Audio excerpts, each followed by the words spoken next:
রান্না করব আমি চিকেন রোস্ট। তো প্রথমেই আমি কড়াইতে তেল দিয়ে ওতে মুরগির মাংসগুলো ভেজে নেব।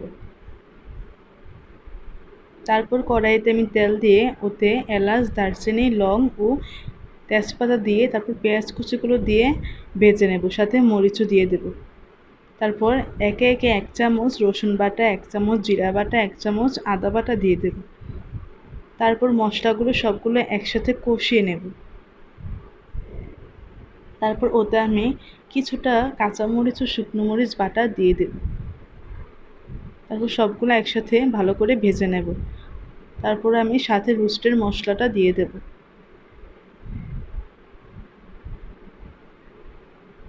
তারপর একটু কষে গেলে মশলাটা পরিমাণ মতো জল দিয়ে দেব।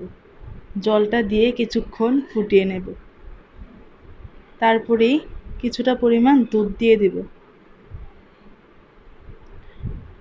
মশলাগুলো ভালো করে ফুটিয়ে গেলে তারপর আমি ওতে ভেজে রাখা মাংসগুলো দিয়ে দেব। তারপর কিছুক্ষণ আমি মাংসটাকে একটু কষিয়ে নেব। তারপরে নামিয়ে নেব। এই তো হয়ে গেল চিকেন রোস্ট।